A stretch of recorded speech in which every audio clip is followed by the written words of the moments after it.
الحمد لله نحمده ونستعينه ونستغفره ونؤمن به ونتوكل عليه ونعوذ بالله من شرور أنفسنا ومن سيئات أعمالنا من يهده الله فلا مضل له ومن يضلله فلا هادي له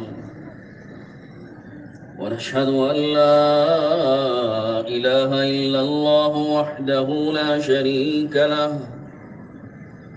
ونشهد أن سيدنا ونبينا ومولانا محمدا عبده ورسوله صلى الله عليه وعلى آله وأصحابه وبارك وسلم تسليما كثيرا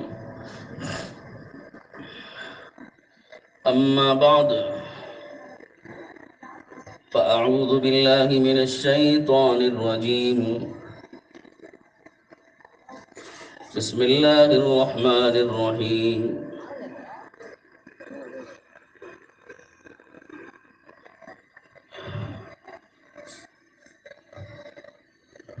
والذين اجتنبوا الطاغوت وأنابوا إلى الله لهم البشرى فبشر عبادي الذين يستمعون القول فيتبعون أحسنه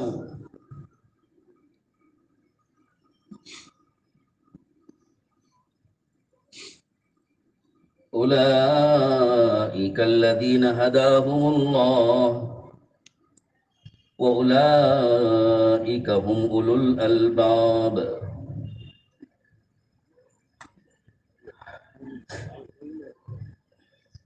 وقال تعالى يوم لا ينفع مال ولا بنون إلا من أتى الله بقلب سليم وقال تعالى ومن أحسن قولا ممن دعا إلى الله وعمل صالحا وقال إنني من المسلمين وقال النبي صلى الله عليه وسلم اتق الله حيثما كنت وأتبع السيئة الحسنة تمحها وخالق الناس بخلق حسن وقال عليه الصلاة والسلام أربع إذا كن فيك فلا عليك ما فاتك من الدنيا حفظ أمانة وصدق حديث وحسن خليقة وعفة في طعمة صدق الله مولانا العظيم وصدق رسوله النبي الكريم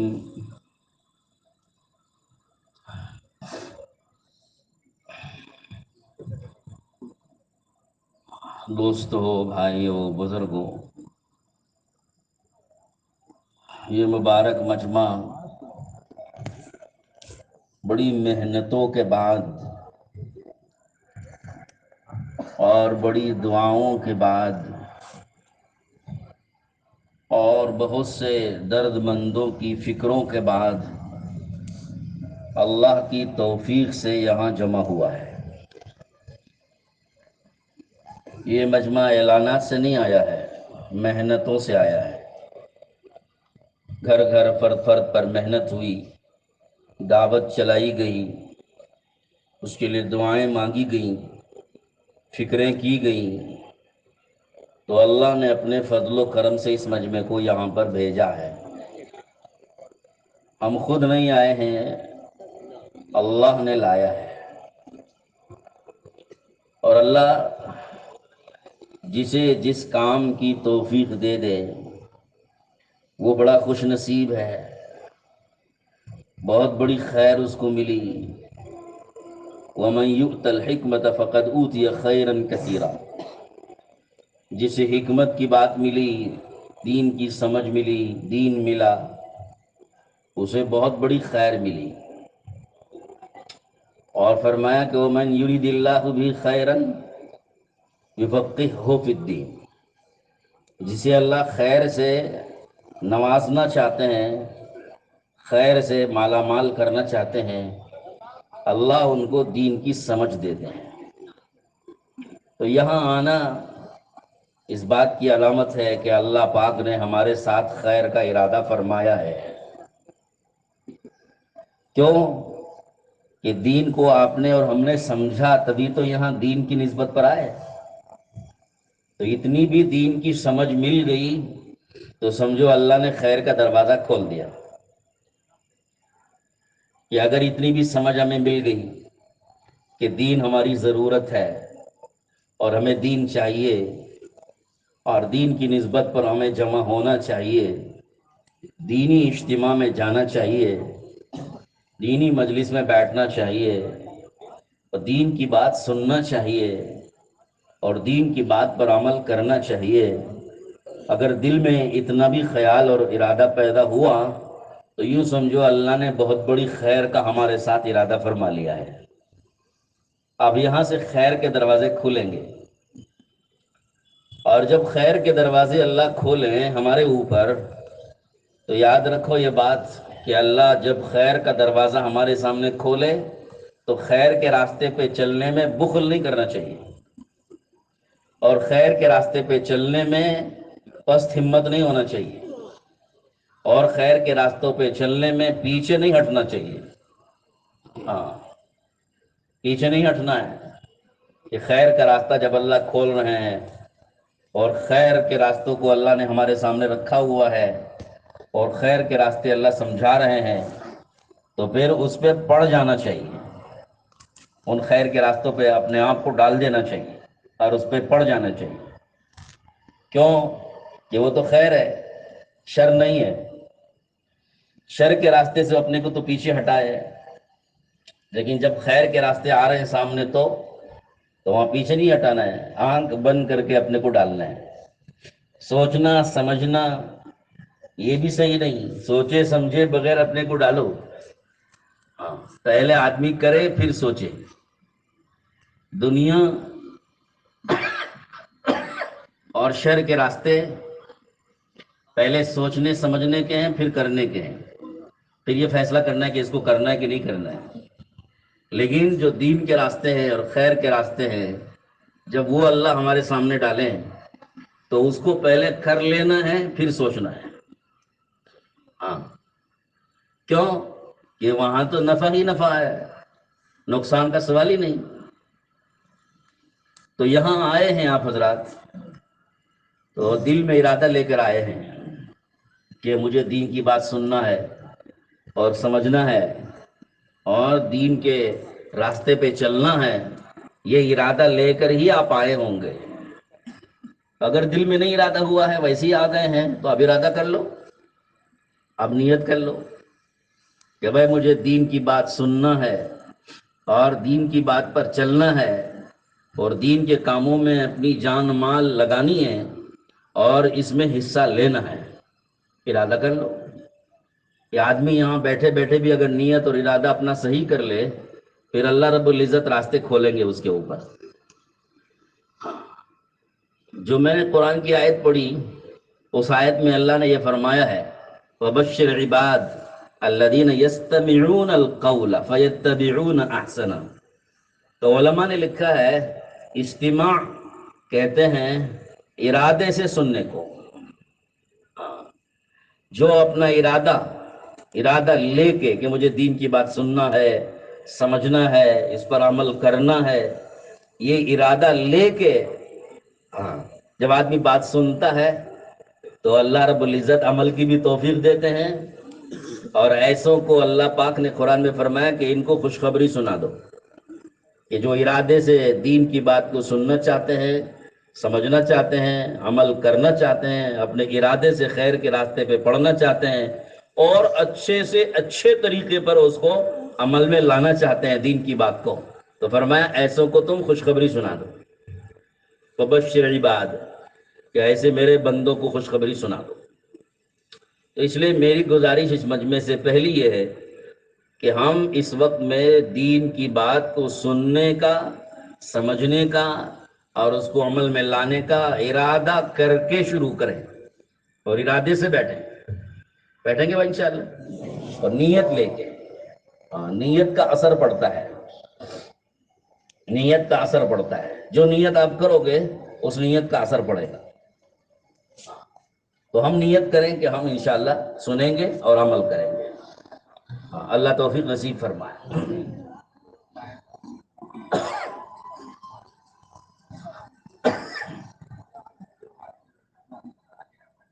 بھائی ہمارے بائیں طرف یعنی حی علی الصلاح کی طرف جو مسجد کا حصہ ہے، وہاں بہت سارے لوگ کھڑے ہوئے ہیں، شاید تھوڑا تھوڑا آگے آ جائیں، جگہ ہے ادھر، تو اپنی جگہ بنا کے تھوڑا بیٹھنے کی کوشش کریں، تو انشاءاللہ جو پیچھے والے احباب ہیں ان کو بھی جگہ ملے گی، ورنہ یہ کھڑے ہوتے ہوتے ہوتے بازار تک چلے جائیں گے، حالانکہ سامنے جگہ ہے۔ تو تھوڑا سا آپ آگے بڑھیں اور پیچھے والوں کو جگہ دیں۔ ہاں بھائی، ایک گزارش اور ہے، تصویر، فوٹو اور ویڈیوگرافی مت کریں، شریعت میں اس کی اجازت نہیں ہے۔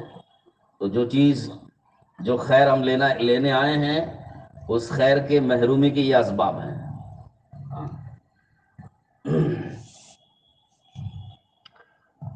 میرے دوستوں، بھائیوں، بزرگوں، دنیا میں زندگی گزارنے کے دو راستے اللہ نے پیدا فرمائے ہیں۔ ایک راستہ ہے نبیوں والا، صحابہ والا، صدیقین اور شہداء اور اولیاء اللہ اور علماء والا، اہل اللہ والا، اللہ کے نیک بندوں والا۔ اور ایک راستہ ہے اللہ کے نافرمانوں کا، دشمنان اسلام کا، بے ایمانوں کا اور سرکشوں کا، نافرمانوں کا، ایک وہ راستہ بھی ہے۔ دونوں راستے اللہ نے پیدا کیے، دنیا میں اللہ نے دونوں راستے پیدا کیے، اور ہر انسان کی فطرت میں اور اس کے دل میں، اس کے نفس میں دونوں راستوں پر چلنے کی اللہ تعالی شانہ نے استعداد اور قوت رکھی ہے۔ چاہے تو سیدھے راستے پر، نبیوں والے راستے پر چلے، خیر کے اور بھلائی کے راستے پہ، اور جنت تک پہنچ جائے، اور چاہے تو وہ برائی کے اور شر کے اور نافرمانوں کے راستے پہ چلے اور جہنم تک پہنچ جائے۔ فَمَنْ شَاءَ فَلْيُؤْمِنْ وَمَنْ شَاءَ فَلْيَكْفُرْ، اختیار دنیا میں اللہ نے سب کو دیا، لیکن انجام دونوں کا بتا دیا کہ خیر کے راستے پہ، بھلائی کے راستے پہ، نبیوں کے راستے پر، حکموں والے راستے پر، دین کے راستے پر جو چلے گا اس کا انجام جنت ہے، اور جنت کی نعمتیں ہیں، اور اللہ کی رضا ہے، خوشنودی ہے، اور آخرت کی ہمیشہ ہمیشہ کی راحت اور عزت ہے۔ اور جو نافرمانوں کے راستے پہ چلتے ہیں اور دشمنوں کے راستے پہ چلتے ہیں، ان کے اس راستے پر، غلط راستے اور شر کے اور برائی کے راستے پہ چلنے کا انجام بھی اللہ نے بتا دیا کہ اِنَّا أَعْتَدْنَا لِلظَّالِمِينَ نَارًا، اپنی جانوں پہ ظلم کر کے، اپنی جان و مال کا غلط استعمال کرنے والوں کو ہم نے جہنم تیار کر رکھی ہے۔ تو دونوں کا انجام اللہ نے بتا دیا۔ اور دنیا میں ہر انسان کو اللہ نے اختیار بھی دے دیا۔ اختیار کب تک؟ موت تک کا اختیار ہے۔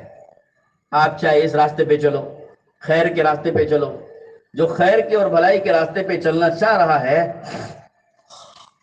اس کو چلنے کا راستہ اللہ نے کھول رکھا ہے، اور جو برائی کے راستے پہ چلنا چاہتا ہے اس کے لیے بھی اللہ نے راستے کھول رکھے ہیں۔ وہ ہدیناہ النجدین، قرآن میں اللہ نے فرمایا۔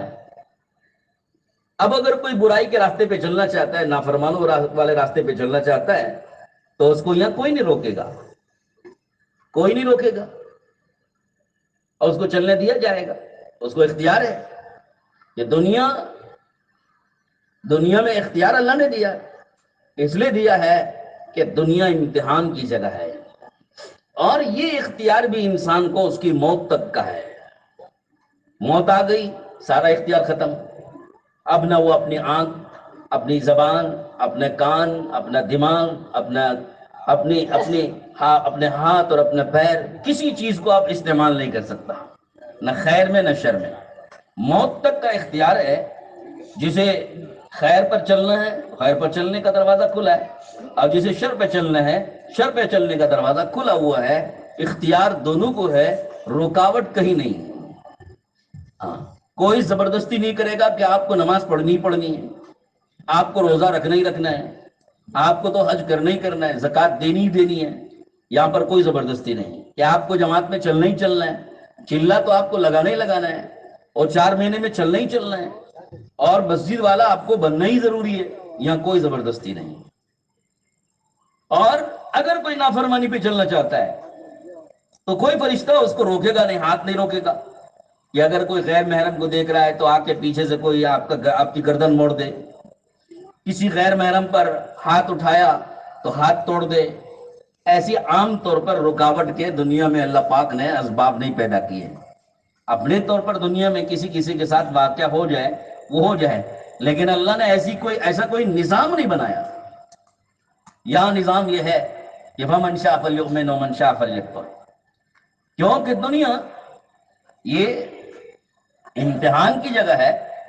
جو آدمی اپنا عمل جونسا بنائے گا اس کے ان عملوں کو اللہ محفوظ کر دے گا۔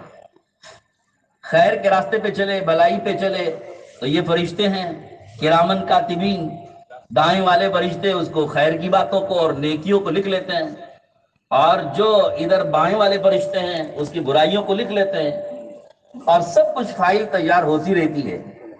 جب یہ مرے گا اور اس کا انتقال ہوگا تو اب اختیار چونکہ ختم ہو گیا، اور جیسے ہی یہاں سے مرے گا اور یہاں کی آنکھ بند ہوگی، آخرت کی آنکھ کھل جاتی ہے۔ آخرت کی آنکھ کھلے گی، اسرائیل بھی نظر آنے لگے، فرشتے بھی نظر آنے لگے، جنت بھی نظر آنے لگی، جہنم بھی نظر آنے لگی، عذاب بھی سامنے آ گیا، سزائیں بھی سامنے آ گئی، نعمتیں بھی سامنے آ گئیں۔ جب آدمی ان نعمتوں کو اور آخرت کے منظر کو آنکھوں سے دیکھ لے گا تب اس کی عقل ٹھکانے پر آئے گی۔ ابھی تک تو اسے سمجھ میں نہیں آیا تھا کہ دنیا میں یہ جتنے مولوی صاحب لوگ ہیں، علماء کرام ہیں اور یہ جماعت والے ہیں، یہ تو سمجھاتے تھے بھلائی کا بدلہ بھلائی سے ملے گا، برائی کا بدلہ برائی سے ملے گا، لیکن سمجھ میں بات نہیں آتی تھی۔ جیسے ہی دنیا کی آنکھ بند ہوئی، آخرت کی آنکھ کھلی، ساری بات سمجھ میں آ گئی، ساری بات سمجھ میں آ گئی۔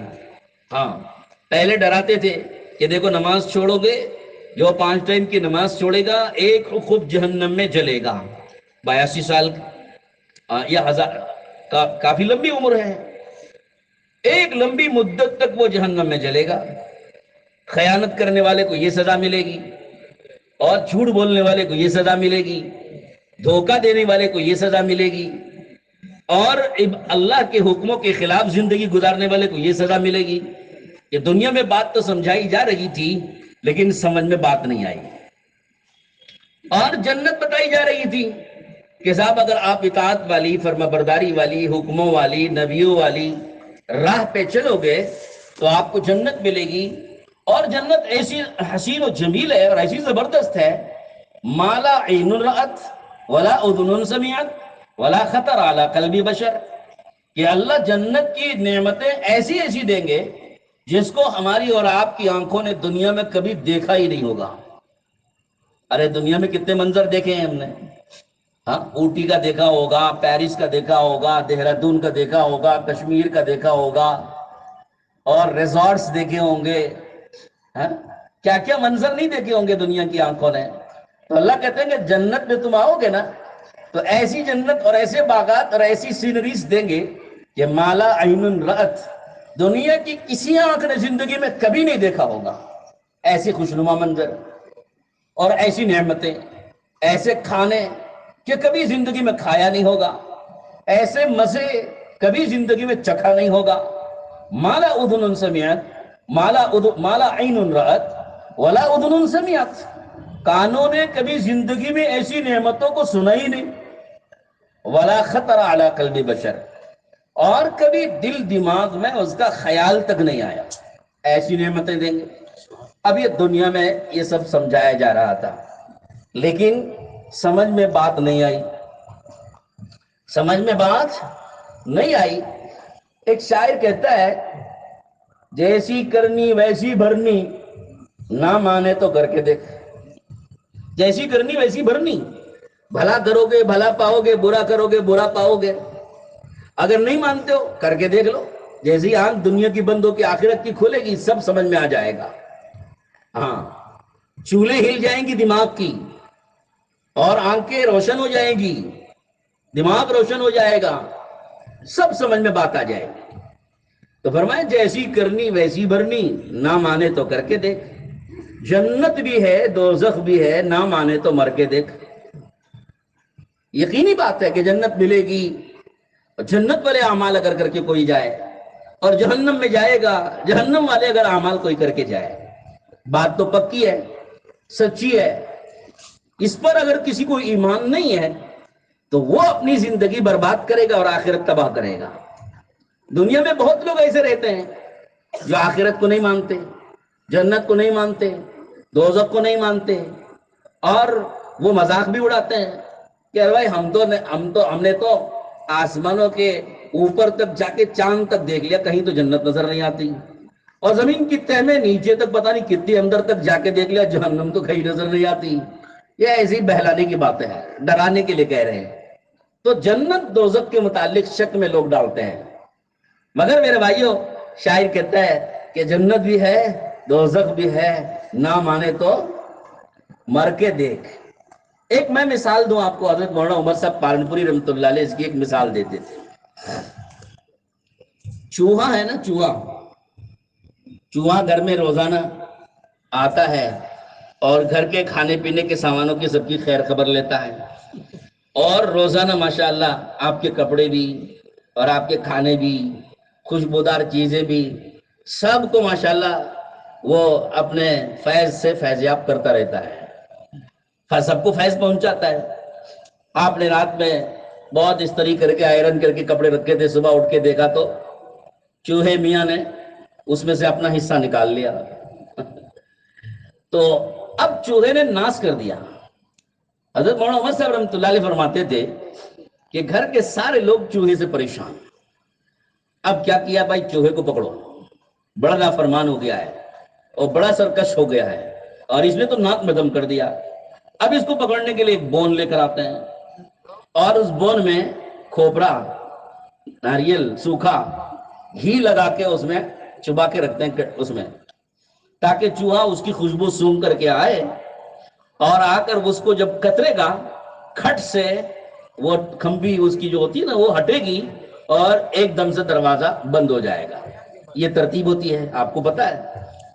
اب ایک چوہا باہر نکلا، اس کے پیچھے اور چوہے بھی. انہوں نے جب گشت لگایا تو بڑی اچھی خوشبو سونگی کہ بھائی بڑا مزیدار، آج تو عید ہو گئی، بڑی خوشبو آ رہی ہے. تو اب وہ آگے بڑھنے لگا کھانے کے لیے. جیسے آگے بڑھنے لگا اس کے دوسرے چوہوں نے کہا خبردار خبردار خبردار، آگے مت جانا. آگے جاؤ گے کھانے کی نیت سے تو تم ابھی کھا ہی نہیں پاؤ گے، اس سے پہلے پیچھے کھٹ سی آواز آئے گی اور تم گرفتار ہو جاؤ گے. اور پھر وہ صبح کو اٹھیں گے، تمہیں سوئیاں چبوئیں گے اور تمہیں تھیلی میں ڈالیں گے، خوب پیٹیں گے اور ماریں گے، تمہیں لہو لہان کر دیں گے، تمہارا ستیہ ناش کر دیں گے، اور تمہاری جان نکل جائے گی، اور تم کو لے جا کے بلی کے حوالے کر دیں گے. وہ بلی تم کو کھا کے پرزے پرزے کر دے گی. تو اس چوہے نے کہا دماغ سٹیا گیا ہے تمہارا، پرانے زمانے کی باتیں کر رہے ہو، کون سا کہاں سوئیاں ہیں، یہاں کہاں پر لوگ ہیں، کہاں پر بلی ہے، یہاں کہاں ڈنڈے ہیں، کہاں وہ موٹا ہے، کوئی پکڑنے والا کہاں ہے. ایک چکر اس نے لگایا، پورے دائیں بائیں پورے بون کا چکر لگا، پورا گھر کا بھی چکر لگا، کوئی نظر نہیں آیا. تو آ کے کہنے لگا تمہاری عقل ماری گئی ہے، نہ کوئی یہاں جہنم ہے نہ کوئی جنت ہے، نہ کوئی یہاں پکڑنے والا ہے نہ کوئی سزا ہے، کچھ نہیں ہے یہاں تو مزیدار کھانا ہے.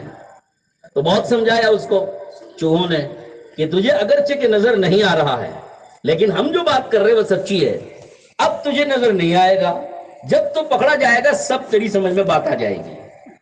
تو چوہے نے کہا دیکھ لیتے ہیں، بہت آئے ملا، بہت ہی تبلیغ والے اور یہ جماعت والے اور یہ مولوی لوگ ایسی باتیں کرتے رہتے ہیں ڈرانے کے لیے. میں تو جاؤں گا اور مزہ لے کے کھاؤں گا، تم دیکھتے رہنا میرا منہ. تو اب وہ چوہا اندر گھسا اور اس نے ذرا سا مزہ چکھ کے دیکھا تو کوئی آواز نہیں آئی، کوئی کھٹ بھی نہیں، کوئی پٹ بھی نہیں، کوئی سوئی بھی نہیں. تو اس کو ذرا مزہ بھی آنے لگا اور ذرا کھانے لگا خوب. 2 اور لقمے کھائے پھر بھی کچھ نہیں ہوا. اس نے کہا بھائی یہ تو میں نے کھا کے بھی دیکھ لیا، یہاں تو کچھ نہیں ہو رہا. اب اس نے زوردار ایک بڑا لقمہ جو خوب کھینچ کے جو کھایا، کھٹ سے آواز آئی. اب وہ آواز سے دھمکا کر ڈر کے آگے پیچھے دائیں بائیں دیکھتا ہے کہ بھئی آواز کیسی آئی، تو سمجھ میں بات نہیں آئی.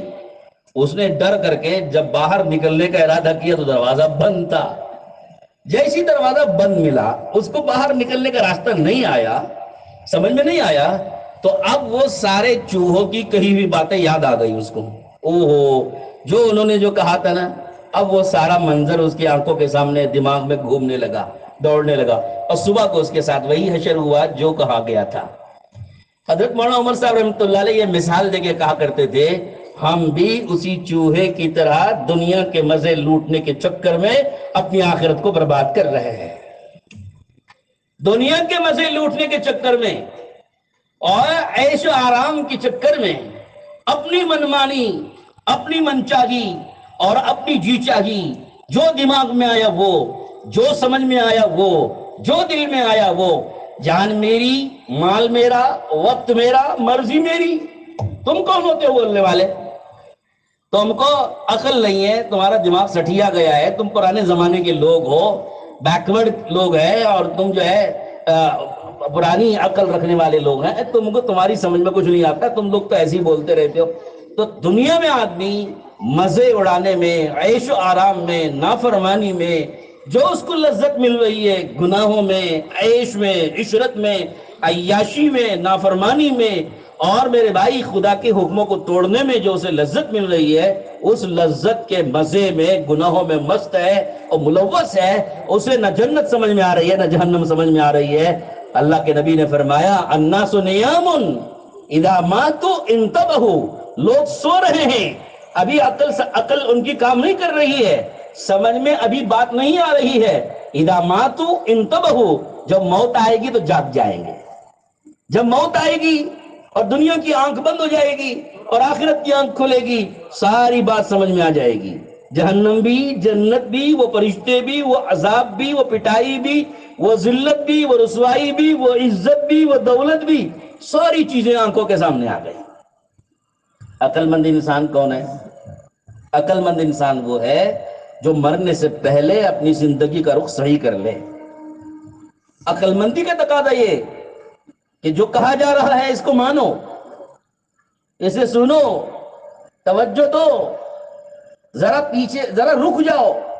یہ عیاشی کی زندگی، یہ مزیدار زندگیاں اور یہ نافرمانیاں، یہ حکموں کو توڑنا، یہ دین کا مذاق اڑانا، اور یہ اللہ کے حکموں کی پرواہ نہ کرنا، اور یہ نمازوں کا چھوڑنا، اور یہ ذکر و تلاوت کا بھول جانا، قرآن پاک کو پیچھے ڈالنا، قرآن پاک کی تعلیم حاصل نہ کرنا، اور پھر قرآن میں اللہ نے جو زندگی سمجھائی اس زندگی کو نہ گزارنا، اور اپنے خواہشات اور جی چاہیوں اور منمانیوں میں اپنی زندگیوں کو برباد کرنا.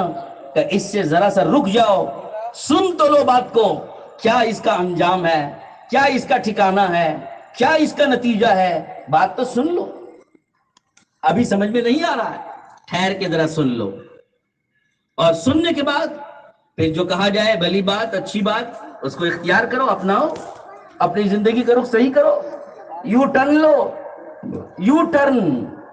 جو زندگی ہم گزار رہے ہیں وہ زندگی نافرمانی والی، اللہ کو ناراض کرنے والی، خدا کا غضب اتارنے والی، خدا کی ناراضگی مولنے والی، خدا کی رحمتوں کو روکنے والی، برکتوں کو روکنے والی، زندگی کا عیش و آرام تباہ کر دینے والی، آخرت برباد کر دینے والی، برکتوں کو اپنی کمائیوں میں سے چھین لینے والی، نحوستوں کو اتروانے والی، گھر کے سکون کو چھین لینے والی، آپس میں لڑائی جھگڑا پیدا کرنے والی، دشمنوں کے ذریعے سے پٹائی کروانے والی، ہاں پتہ نہیں کیا کیا اللہ کی طرف سے سزائیں ہوتی ہیں.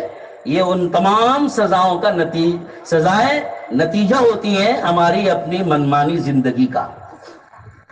اس سے رکنا چاہیے، اپنی زندگی کا رخ ادھر سے موڑنا چاہیے، یوں ٹرن لینا چاہیے ٹرن کر کے اپنی زندگی کو تبدیل کرنا چاہیے. زندگی میں تبدیلی لاؤ. ہاں زندگی میں تبدیلی لاؤ. دنیا ہمیشہ دنیا سب کچھ نہیں ہے. سب کچھ دنیا نہیں ہے. ہاں سب کچھ تو آخرت ہے. سب کچھ دنیا میں نہیں ملے گا, سب کچھ تو آخرت میں ملے گا. یہاں کا عیش عیش نہیں, یہاں کا آرام آرام نہیں, یہاں کی لذت لذت نہیں, یہاں کی خوشیاں خوشیاں نہیں, یہاں کی راحت راحت نہیں, یہاں کی عزت عزت نہیں. اور میرے دوستو یہاں کے مکان حقیقی مکان نہیں, سب کچھ آخرت حقیقی ہے. لہذا اس حقیقی آخرت کے لیے کچھ کما لینا چاہیے, کچھ اپنے کو بنا لینا چاہیے, اور کچھ تیار کر لینا چاہیے. ہم دنیا میں آئی ہی ہیں اپنی آخرت بنانے کے لیے, اور آخرت تیار کرنے کے لیے, اور آخرت کو سنوارنے کے لیے, اور ایسے اعمال کرنے کے لیے جن اعمال کا نتیجہ آخرت کی ہمیشہ کی عزتیں, ہمیشہ کی دولتیں, ہمیشہ کی راحتیں, ہمیشہ کی خوشیاں, ہمیشہ کی وہ نعمتیں جو کبھی ختم نہیں ہونے والی. ایسی جوانی ملے گی جس میں کبھی بڑھاپا نہیں آئے گا. ایسی صحت ملے گی کبھی بیماری نہیں ہوگی. ایسی صحت کے کبھی بیمار نہیں, ایسی جوانی کی کبھی بڑھاپا نہیں, ایسی خوبصورتی کی کبھی بدصورتی نہیں, ایسی طاقت کی پھر کبھی کمزوری نہیں, اور ناک سے ریزش نہیں آئے گی, آنکھوں میں چیپڑے نہیں آئیں گے, کان سے بھی گندگی نہیں نکلے گی, منہ سے رال نہیں ٹپکے گی, اور پیشاب اور پخانے کی جگہ سے گندگی نہیں نکلے گی, بدن سے کبھی بدبو نہیں آئے گی, بغلوں سے کبھی بدبو نہیں آئے گی, پسینہ اور میل بدن پہ نہیں جمع ہوگا. اللہ ایسی پاکیزہ زندگی اور ایسی بہترین زندگی جنت میں مرنے کے بعد نصیب فرماتے ہیں, اور اس کو نصیب فرماتے جو دنیا میں اپنی زندگی کو بنا کر جاتا ہے. زندگی بناؤ. دنیا میں ہم عیش و عشرت کے لیے نہیں آئے, آخرت بنانے کے لیے آئے, اپنی زندگی بنانے کے لیے آئے, اپنا عمل بنانے کے لیے آئے, اپنی فکر اور سوچ کو صحیح کرنے کے لیے آئے. اپنا دل صحیح کرنا, اپنے عمل کو صحیح کرنا, اپنے فکر کو صحیح کرنا, اپنی معاشرت کو درست کرنا, اپنے اخلاق کو درست کرنا, اپنے معاملات کو درست کرنا, اپنی عبادتوں کو درست کرنا. ہم دنیا میں اس لیے آئے ہیں تاکہ ہم اپنے آپ کو بنا کر جائیں. دنیا میں میرے بھائیوں دوستوں بزرگوں بہت سے کارخانے دنیا میں ایسے ہیں جس میں چیزیں بنتی ہیں. کھلونے بننے کے کارخانوں میں کھلونے بنتے ہیں, ہے نا. اور صاحب بیگ, سوٹ کیس, چمڑے کی چیزیں, جوتے چپل بننے کے کارخانوں میں سوٹ کیس اور جوتے چپل اور بیگ تیار ہوتے ہیں. اسٹیل کے برتنوں والے کارخانے میں اسٹیل کے برتن بنتے ہیں, کپڑوں کے کارخانے میں کپڑے بنتے ہیں. انسان کہاں بنتے ہیں؟ انسانوں کا کون سا کارخانہ ہے, کون سی کمپنی ہے, کون سی مشینری ہے جہاں انسان بنے؟ انسان کے بننے کا دو طریقے ہیں. ایک تو انسان بنے گا, انسان ایک تو بنتا ہے ظاہری اعتبار سے. ظاہری اعتبار سے انسان بن رہا ہے. کیسے؟ اس کا جسم بنے گا, وہ تو ماں کے پیٹ میں بنتا ہے. ادھر ماں اور باپ کی جب ملاقات ہوتی ہے اس کے بعد انسان کا جسم بنتا ہے, اس میں روح اللہ پاک ڈالتے ہیں. لیکن یہ تو ظاہر کا جسم کا بننا ہوا, اور پھر یہ جسم جو ماں کے پیٹ میں بنا یہ بڑھتے بڑھتے بڑھتے ایک جوامر تندرست جوان انسان بن جاتا ہے. لیکن یہ سی انسان مرے گا اس کا یہ جسم مٹی کے حوالے کر دیا جاتا ہے.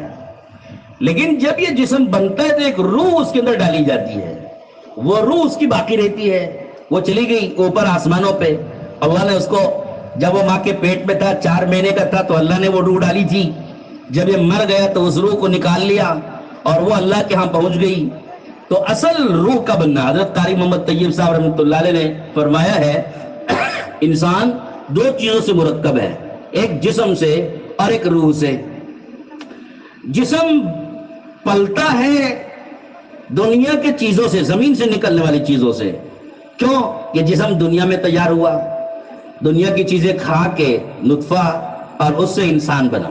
تو دنیا کی چیزوں سے جسم پلتا ہے, اور روح آئی آخرت سے، اللہ کی طرف سے، اللہ کے حکم سے، وہ بنے گی اللہ کے حکموں سے اور اس دین سے جو اللہ نے آسمان سے اتارا، اس شریعت سے روح بنے گی جو شریعت اللہ نے آسمان سے اتاری۔ اب ہمیں یہ سوچنا ہے کہ ہم اپنا جسم بنانے کے لیے دنیا میں آئے ہیں یا روح بنانے کے لیے دنیا میں آئے ہیں۔ اگر ہم نے اپنا جسم بنانے کی فکر کی تو یاد رکھو جسم بنے گا، آپ بہترین کھانے کھاؤ، بریانیاں کھاؤ، فالودے کھاؤ، مقویات کھاؤ، بادام کھاؤ، اخروٹ کھاؤ، ڈرائی فروٹ کھاؤ، اور صاحب مقوی قلب ہے اور مقوی کیا کیا ہے، ان سارے مقویات کے حلوے کھا کے، طاقتور چیزیں کھا کے آدمی اپنا جسم بناتا ہے۔ لیکن جس جسم کو اس نے دنیا کی چیزوں سے بنایا ہے، وہ جسم تو مرنے کے بعد مٹی کے حوالے ہو گیا اور مٹی میں مل گیا، وہ اس کے ساتھ نہیں جاتا۔ لیکن جو روح ہے، روح وہ تو آخرت میں جائے گی، اور اس روح کو اللہ پاک آخرت میں دوسرا جسم دیں گے اور وہ آخرت میں کھڑی ہوگی۔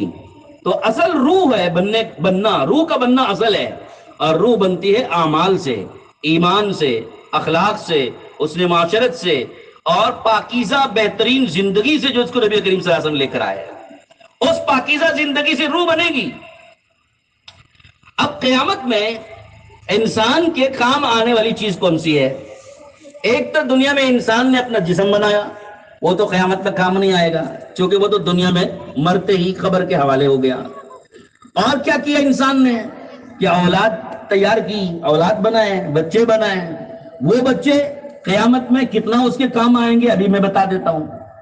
پھر دوسرا ہے کہ آدمی نے بیوی بنایا، بیوی کو کیا، اب بیوی اس کی آخرت میں کتنا کام آئے گی وہ بھی سمجھ میں آ جائے گا۔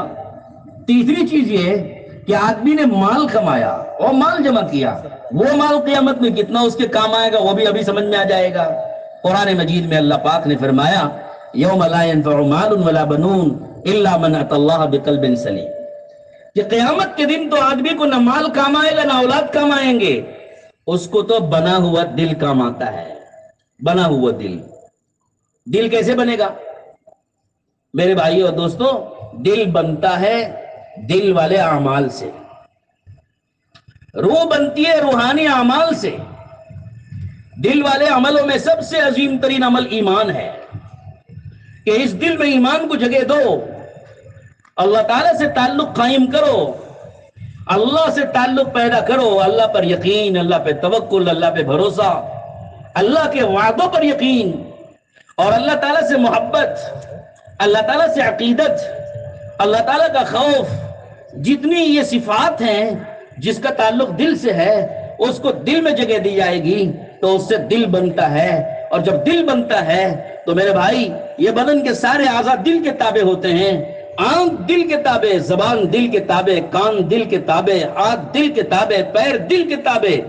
جہاں آدمی کا دل بنا، دل میں ایمان آیا، دل میں آخرت آئی، اللہ سے محبت آئی، اور اللہ پاک کو راضی کرنے کے جذبے دل میں آئے، تو اب بدن کے یہ سارے اعضاء دل کی غلامی کرتے ہیں، سارے اعضاء دل کی غلامی کریں گے۔ اب آنکھ وہ دیکھے گی جو دل کہے گا، زبان وہ بولے گی جو دل کہے گا، کان وہ سنیں گے جو دل کہے گا، اور ہاتھ و پیر وہ کریں گے جو دل کہیں گے، دل کہے گا۔ تو اب اس دل پہ محنت کرو کہ یہ دل میں اللہ آ جائے، اس کی اللہ کی عظمت آ جائے، اللہ کی محبت آ جائے، اللہ سے تعلق پیدا ہو جائے، اور اللہ پاک سے سچا عشق قائم ہو جائے۔ اس دل پہ اتنی محنت کرنے چاہیے کہ آدمی کا دل بدلے۔ جہاں آدمی کا دل بدلتا ہے وہاں اس کی زندگی بدلتی ہے۔ ہم نے اگر دل کو نہیں بدلا اور بدن کے ظاہری اعمال کو بدلنے کی کوشش کی، چونکہ اندر سے دل بدلا ہوا نہیں تھا، تو ہم ظاہری طور پر کسی کو کتنا ہی چینج کر دیں، کسی کو ظاہری طور پر کتنی ہی تبدیلی اس کے اندر لا لیں، لیکن جب تک دل نہیں بدلتا وہ آدمی میں تبدیلی نہیں آتی۔ ہاں، اس کی مثال ایسے سمجھو جیسے بلی ہے۔ ہاں، بلی ہے نا، بلی۔ ایک مرتبہ اکبر اور بیربل میں مناظرہ ہوا۔ اکبر کا کہنا تھا کہ ہر چیز کی فطرت بدل جاتی ہے، جانور کی بھی فطرت بدل جاتی ہے۔ اور اس کا وزیر تھا بیربل، اس نے کہا کہ نہیں، فطرت نہیں بدلتی، فطرت تو باقی رہے گی۔ اب دونوں میں مناظر۔ بادشاہ نے کہا کہ اچھا بھائی، میں دکھا دوں گا۔ وزیر نے کہا کہ اچھا آپ دکھا دیجئے کہ فطرت بدلتی ہے۔ تو ہوا یہ کہ بادشاہ نے کچھ لوگوں کو مامور کیا اور لگایا کہ تم بلیوں کو ٹرین کرو۔ کیا ٹرین کرو؟ کہ جیسے ہی بادشاہ سلامت محل میں داخل ہوں گے تو ساری بلیاں لائن سے کھڑی ہو کے موم بتی ہاتھ میں لے کے کھڑی ہو جائے گی، ایسے موم بتی اٹھا کے ہاتھ میں لے کے کھڑی ہو جائے گی، یہ مشق کراؤ۔ تو چنانچہ کچھ لوگوں نے اس کی مشق کرائی۔ اب بیربل کو بلایا اور بادشاہ وہ بھی داخل ہوا اور سامنے دکھایا اس نے کہ جیسی بادشاہ سلامت اندر داخل ہوئے تو دیکھا فوراً ساری بلیوں نے موم بتی اٹھا کے سیدھے ایسے اٹینشن ہو کے استقبال کیا۔ تو اکبر نے کہا دیکھا ہم نے کہا نا فطرت بدل جاتی ہے، بلیوں کی یہ فطرت نہیں ہے، یہ تو انسان کر سکتا ہے، بلی کہاں کرے گی، جانور کہاں کرے گی، اس کی فطرت میں ہے ہی نہیں، لیکن ہم نے محنت کی فطرت بدل گئی۔ تو اس کا جو وزیر تھا وہ بڑا چالاک تھا، اس نے کہا کہ اچھا ایک مرتبہ اور دکھائیے۔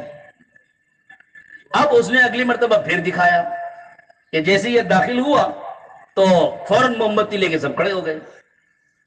تو اس کے وزیر نے بیربل نے خاموشی سے ایک بلی کو بغل میں دبا کے رکھ لیا تھا پہلے ہی سے۔ وہ جیسے ہی بادشاہ داخل ہوئے اور بلیوں نے استقبال کیا تو اس نے چپکے سے نہیں لا حول ولا، یہ میں نے پوری بات بدل گئی میری، بلیوں کو نہیں چوہوں کو اس کی مشق کرائی تھی کہ چوہے جیسی آئے تو سیدھے کھڑے ہو جائیں۔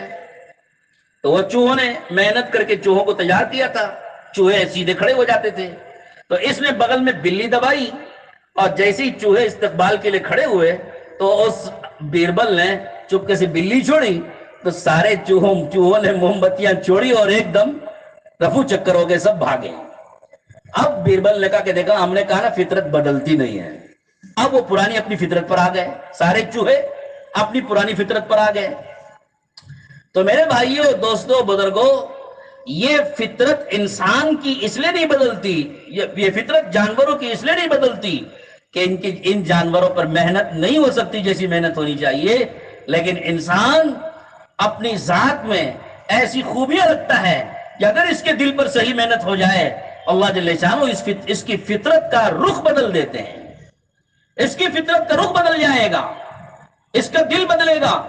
دل میں اس کے جو نافرمانیوں کے جذبات تھے وہی جذبات فرما برداریوں میں تبدیل ہو سکتے ہیں۔ اس کے دل میں نیکی برائی کے راستے پہ چلنے کے جو ارادے تھے وہ ارادے نیکی کے ارادوں میں بدل سکتے ہیں۔ اس کے دل میں چیزوں کا اور مخلوق کا جو یقین تھا اگر محنت ہو گئی تو اس کا یقین چیزوں سے نکل کے اللہ تعالیٰ کی ذات عالی پر آ سکتا ہے۔ تو میرے بھائی، تبلیغ اور دعوت کی اس محنت سے یہی چاہا جا رہا ہے ہر انسان کے دل پہ اتنی محنت ہو جائے کہ اس کے دل کا رخ تبدیل ہو اور اس کے دل کے اندر اللہ تعالیٰ کا یقین، اللہ سے محبت، اللہ سے تعلق، اللہ پاک سے حقیقی عشق اور اللہ رب العزت کا خوف اس کے دل کے اندر سمو جائے اور اتنا اتر جائے کہ اس کی بدن کے سارے اعضاء اس دل کے تابع ہو جائیں۔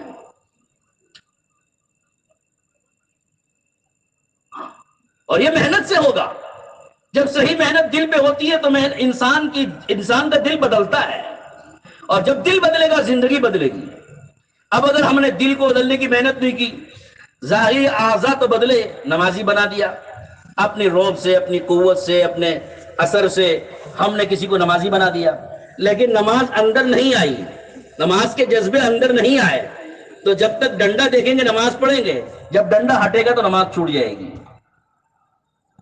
کیونکہ ہم نے اندر محنت نہیں کی۔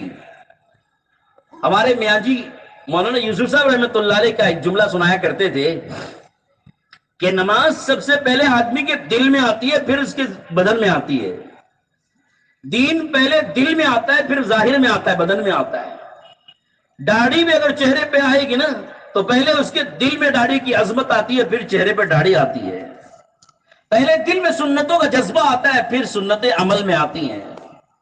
تو ساری محنت دل پہ کرو کہ دل بدلتا ہے تو زندگی بدلے گی، اور دل نہیں بدلا تو زندگی جوں کی تو رہتی ہے۔ اس لیے کہتے ہیں دل کے بدلنے کا راستہ کیا ہے، دل کے بدلنے کے اسباب کیا ہیں؟ دل بدلتا ہے میرے بھائیوں ایسی محنت سے، جیسے مثال کے طور پر تعلیم کے حلقے ہیں، تعلیم کے حلقوں میں بیٹھ کے جب فضائل سنیں گے نا، ہر عمل کی فضیلت کہ کس عمل پہ کیا ملتا ہے، کون سے عمل پہ کیا ملے گا، نماز پر کیا ملتا ہے، ذکر پر کیا ملتا ہے، تلاوت پر کیا ملتا ہے، اور خدا کے راستے میں جان لگانے پہ کیا ملتا ہے، مال لگانے پہ کیا ملتا ہے، اطاعت پر کیا ملے گا، نافرمانی پر کیا ملے گا۔ جب ہم ان فضائل کو سنتے ہیں تو فضائل کو سنتے سنتے سنتے دل کے اندر ان اعمال کے کرنے کا جذبہ پیدا ہوتا ہے، شوق پیدا ہوتا ہے، اسی سے دل بنتا ہے، اور وہ دل کا اندر کا جذبہ، دل کے اندر کا وہ شوق، دل کے اندر کا وہ یقین، وہ آدمی کو عمل پہ ڈالتا ہے، وہ آدمی کو عمل پہ کھڑا کرتا ہے۔ پھر آپ کے کہنے کی ضرورت نہیں رہتی، آپ کے ڈانٹنے کی بھی ضرورت نہیں رہتی، آپ کو مامور کرنے اور حکم کرنے کی بھی ضرورت نہیں رہتی، بلکہ بغیر حکم کیے، بغیر ڈرائے دھمکائے اور بغیر کہے وہ آدمی خود بخود اعمال پہ آ جاتا ہے، نمازوں پر آ جاتا ہے۔ تو یہ محنت ہے تبلیغ اور دعوت کی، تعلیم کے حلقوں میں لے کر وہ فضائل سنائے جاتے ہیں اعمال کے، جن اعمال کے فضائل کو سن کے ان عملوں کا جذبہ اندر سے پیدا ہوتا ہے۔ جب اندر سے وہ جذبہ پیدا ہوتا ہے تو آدمی کے ظاہر میں وہ اعمال زندہ ہو جاتے ہیں۔ ہاں، تو میرے بھائیوں، اللہ پاک نے ہر انسان کو ایک ہی دل دیا، دو دل نہیں دیے۔ ما جعل اللہ لرجل من قلبین فی جوفہ، ہر انسان کو اللہ نے ایک دل دیا۔ ایک دل اس لیے دیا کہ یہ دل اللہ تعالیٰ کا مسکن ہے، اللہ کے یقین اور اللہ کی محبت کی جگہ ہے، لہذا اللہ ایک ہے تو دل ایک ہے، اس ایک دل میں ایک اللہ کو اتارنا اور ایک اللہ کی محبت کو بٹھانا، یہ اصل مقصود اور مطلوب ہے۔ ایک اللہ کی محبت جب دل میں آتی ہے تو محبت اطاعت کرواتی ہے، ایک اللہ کا خوف جب دل میں آتا ہے تو یہ اللہ کا خوف انسان کو نافرمانی سے بچاتا ہے۔ حضور اکرم صلی اللہ علیہ وسلم سے ایک صحابی نے نصیحت کی درخواست کی، وہ فرمایا کہ یا رسول اللہ مجھے کچھ نصیحت فرما دیجئے، تو آپ نے 3 نصیحتیں فرمائی۔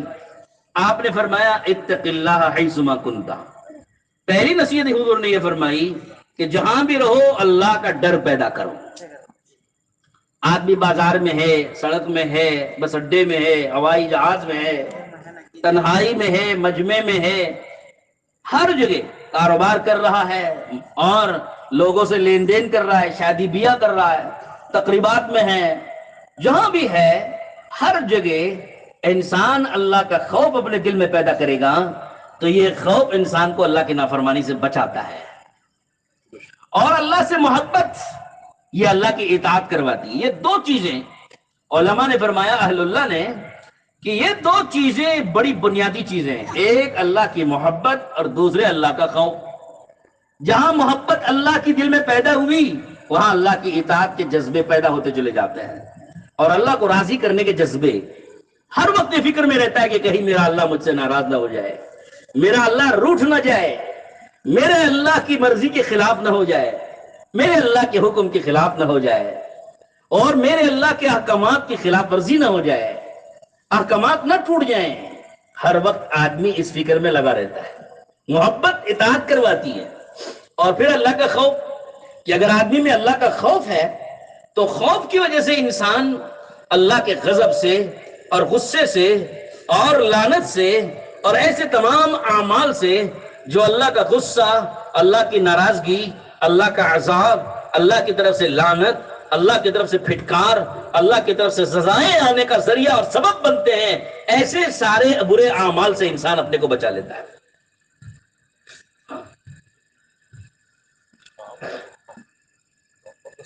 علماء نے ایک عجیب بات فرمائی، فرمایا کہ کسی سے بھی تعلق اور محبت پیدا ہونے کی چند بنیادیں ہیں۔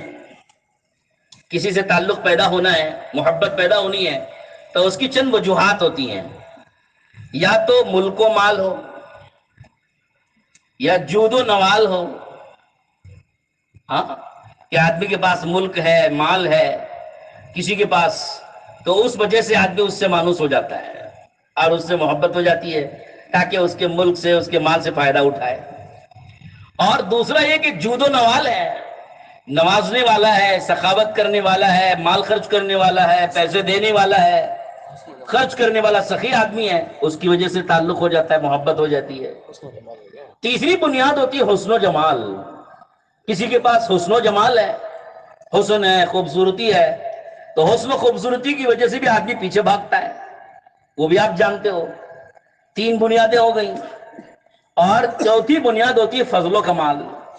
کسی کے اندر فضائل ہیں، کمالات ہیں، خوبیاں ہیں، علم ہے، تقوی ہے، طہارت ہے، عفت ہے، بزرگی ہے، مستجاب الدعا ہے، اور بڑے خوبیوں کے مالک ہیں، بڑے عمدہ اخلاق ہیں، تو بڑی بہترین معاشرتی زندگی ہے، اور بڑے دین کے داعی ہیں، بڑے دین کی محنت کرنے والے ہیں، بڑے کمالات کے آدمی ہیں صاحب۔ فضل و کمال یہ بھی سبب ہوتا ہے، ذریعہ ہوتا ہے ان سے محبت اور تعلق کی۔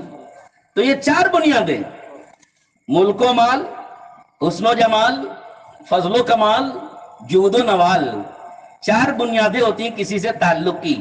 علماء نے فرمایا میرے دوستو، اگر یہ 4 بنیادوں کو مخلوق سے ہٹ کر خالق اللہ جل جلالہ و من والوں میں تلاش کرو گے، چاروں کے چاروں بنیادیں میرے اللہ کی ذات میں کامل درجے میں پائی جاتی ہیں، تو اب بتاؤ جب اللہ کی ذات میں یہ 4 کمالات اور 4 اسباب کامل درجے میں پائے جاتے ہیں، تو انسان کو محبت مخلوق سے جتنی ہونی چاہیے اس سے زیادہ ان 4 بنیادوں پر اللہ سے ہونی چاہیے۔ اگر انسان سمجھ لے کہ اللہ کیسے فضل و کمال والے، جود و نوال والے، اور ملک و مال والے، اور حسن و جمال والے، اللہ کتنے عجیب و غریب اللہ کی ذات ہے، اللہ کی ایسی صفات، اللہ کی ایسی خوبیاں، اللہ کی ایسی قدرتیں، اللہ کے پاس ایسے خزانے، اور اللہ نے ایسے وعدے کر رکھے، اور اللہ ایسے رحیم و کریم ذات۔ اگر ہم اللہ کو صحیح طریقے پر پہچانیں گے اور ان تمام خوبیوں کو اللہ کی ذات میں تلاش کرو گے، خدائے پاک کی قسم ہمارا دل اللہ سے ہٹ کر کسی مخلوق سے دل لگے گا ہی نہیں۔ آج امت نے دنیا کی خوبیوں کو تو جانا، چیزوں کی خوبیوں کو تو جانا، مخلوق کی خوبیوں اور صلاحیتوں کو جانا، اور یہ سارے کمالات و فضائل اور جود و نوال، ملک و مال دنیا کی مخلوقات میں تو تلاش کرتے ہیں، اور اس کی وجہ سے دنیا والوں سے تعلق قائم کرتے ہیں، اور دنیا والوں سے تعلق قائم کرنے کو فخر کرتے ہیں۔ میرے بھائیوں، اگر یہی خوبیاں ایک اللہ کی ذات میں ڈھونڈو اور ایک اللہ کی ذات میں ہونے کو بیان کرو، تو یہ امت اور یہ کلمہ پڑھنے والا مومن و مسلمان اللہ سے ہٹ کر کسی کی طرف نگاہ نہیں ڈالے گا، اللہ سے ہٹ کر کسی سے دل نہیں لگائے گا، اور اللہ پاک سے ہٹ کر کسی سے سوال نہیں کرے گا، اور اللہ سے ہٹ کر کسی سے تعلق اور محبت قائم نہیں کرے گا۔ ہم نے امت کے سامنے اللہ کی عظمت و بڑائی، اللہ کی خوبیاں، اللہ کی کبریائی، اللہ پاک کی شان و شوکت، اللہ کی ذات و صفات امت کے سامنے ہم نے بیان نہیں کیا، جس کی وجہ سے آج کلمہ پڑھنے والا امتی اللہ کو چھوڑ کر غیر اللہ سے اپنے تعلق قائم کیے ہوئے ہے، اور ایک اللہ سے دور اور غیر اللہ سے قریب، ایک اللہ کی نافرمانی، غیر اللہ کی فرما برداری، ایک اللہ کی اطاعت سے دور اور غیر اللہ کی اطاعت سے قریب، اور ایک اللہ سے تعلق کاٹ کر کے مخلوق سے اپنے تعلق کو قائم کرنے میں لگا ہوا ہے۔ طاقت اسی پہ لگ رہی ہے، جان اسی پہ لگ رہا ہے، دماغ اسی پہ لگ رہا ہے، مال اسی پہ لگ رہا ہے، صلاحیتیں اسی پر لگ رہی ہیں کہ میرا مخلوق سے تعلق کیسے قائم ہو جائے اور میں ان مخلوقات سے فائدہ کیسے اٹھانے لگوں۔ ارے مخلوق تو مٹی ہے، فنا ہونے والی ہے، دنیا ختم ہونے والی ہے، فنا ہونے والی ہے، اللہ کی ذات باقی رہنے والی ہے۔ اللہ پاک نے فرما دیا ہے کل من علیہا فان ویبقى وجہ ربک ذو الجلال والاکرام، دنیا کی تمام چیزیں فنا ہونے والی، ختم ہونے والی، اور ایک اللہ اپنی شان و شوکت کے ساتھ، اپنی صفات کے ساتھ، اپنی ذات کے ساتھ اور تمام خوبیوں کے ساتھ، جیسے پہلے سے باقی ہے، آج بھی باقی، آئندہ بھی باقی، ہمیشہ ہمیشہ تک کے لیے باقی ہے۔ جو اللہ اتنی خوبیوں کے مالک اور اتنی صفات کے مالک ہے، اس اللہ کی ذات و صفات کو اگر امت میں بیان کرو، یہ امت ایک اللہ سے نہیں کٹے گی، اللہ سے جڑ جائے گی۔ تو سب سے پہلے میں اپنے ذات پر محنت کروں کہ میرا دل بنے، اس کو کہتے ہیں دل کا بننا، کہ دل کا تعلق ایک اللہ سے ایسا وابستہ ہو جائے اور ایک اللہ سے ایسی محبتیں وابستہ ہو جائیں، ایک اللہ پر ایسا یقین قائم ہو جائے کہ ہم مخلوق سے تعلق کو اپنا قائم کر کے اس سے استفادے کی ہمارے دماغ میں سوچ ہی نہ پیدا ہو۔ ایک مرتبہ ہم عرب ملکوں میں ایک ملک میں جماعت میں وقت لگا رہے تھے، تو عرب ملک جیسے کویت ہے، غالباً اسی کا واقعہ ہے، کہ ہم لوگ وقت لگا رہے تھے تو وہاں ایک مسجد میں داخل ہوئے، جماعت جیسے داخل ہوتی ہے، تو ایک مسجد میں ہمارا داخل ہونا ہوا، تو مسجد کے دروازے پر ایک اعلان دیکھ کر کے رونگٹے کھڑے ہو گئے۔ عجیب و غریب اعلان تھا، جیسے ہر مسجد کے دروازے پہ اعلان لگاتے ہیں کہ صاحب موبائل بند کرو، موبائل کی تصویر لگا کے اس کے اوپر رونگ نشان لگاتے ہیں، اس کا مطلب ہوتا ہے کہ موبائل بند کرو، مسجد میں آ رہے ہو، عبادت کرنا ہے، نماز پڑھنی ہے، یا آوازیں ہوں گی تو موبائل بند کرو۔ تو سیدھی سی بات تھی کہ موبائل چھڑا کر کے اس کے اوپر ایسے رونگ نشان لگا دیتے، بات سمجھ میں آ جاتی۔ لیکن کسی اللہ کے بندے نے ایک عجیب و غریب جملہ اس کے ساتھ جوڑا، اس نے چونکا دیا۔ اس نے عربی میں لکھا اقطع علاقتک بالناس وجعل علاقتک مع اللہ وحدہ۔ اس نے لکھا کہ جناب علی، مخلوق سے رابطہ اور تعلق کاٹیے اور ایک تنے تنہا اللہ سے رابطہ قائم کیجیے۔ کیا شاندار جملہ ہے، کیا پیارا جملہ ہے کہ بھائی مخلوق سے رابطے ختم کرو۔ یہ در وہ در ہے جس در میں آنے کے بعد مخلوق کی سوچنا، مخلوق کو خیال میں لانا، مخلوق پر یقین، مخلوق سے تعلق، مخلوق کی طرف توجہ کرنا، یہ اللہ کی ذات عالی کے ساتھ توہین ہے۔ لہذا تم اپنے وہ اسباب جن اسباب سے مخلوق سے رابطہ رکھتے ہو، وہ اسباب دروازے کے باہر بند کر کے آؤ۔ یہ وہ در ہے جہاں پیشانی رگڑی جائے گی، ناک رگڑی جائے گی، کمر جھکائی جائے گی، سر جھکایا جائے گا، اور صرف کمر اور سر اور بدن کا جھکنا ہی نہیں ہے بلکہ اذا سجد العبد سجد کل عضو معه۔ حدیث میں آتا ہے جب بندہ سجدہ کرتا ہے بدن کے اس کا ایک ایک جز سجدے میں پڑا رہتا ہے، رواں رواں سجدے میں پڑا ہوا ہے۔ کتنی شاندار بات ہوگی جس انسان کے بدن کا رواں رواں عضو عضو سجدے میں پڑا ہوا ہو، کتنی خوبی کی بات ہوگی کہ اس کا دل بھی سجدے میں پڑ جائے۔ جس کا ظاہر سجدہ کر رہا ہے اللہ کے سامنے، جس کا ظاہر اللہ کی طرف متوجہ ہے، کتنی شاندار بات ہوگی اگر اس کا باطن بھی اللہ کی طرف متوجہ ہو جائے۔ لیکن ہم ہیں کہ جنہوں نے اپنے دل پر محنت نہیں کی، دل کو نہیں بنایا، دل میں دنیا کی محبتوں کو جگہ دی، دنیا کی عظمت بٹھائی، خواہشات کو دل میں جگہ دی، دماغ خواہشات کو سوچتا ہے، دل جی چاہیوں منمانیوں کو سوچتا رہتا ہے، اسی کے جذبات دل میں بھڑکتے رہتے ہیں۔ ہمارا دل، ہمارا یہ دماغ جب مسجد میں بھی آئے گا، خدا کے سامنے بھی کھڑا ہوگا، تو ہم اپنے دل دماغ کے ساتھ مخلوق سے وابستہ ہیں، ظاہر تو اللہ کے ساتھ اور باطن مخلوق کے ساتھ۔ تو یہ توہین نہیں ہے اللہ کے ذات کے ساتھ۔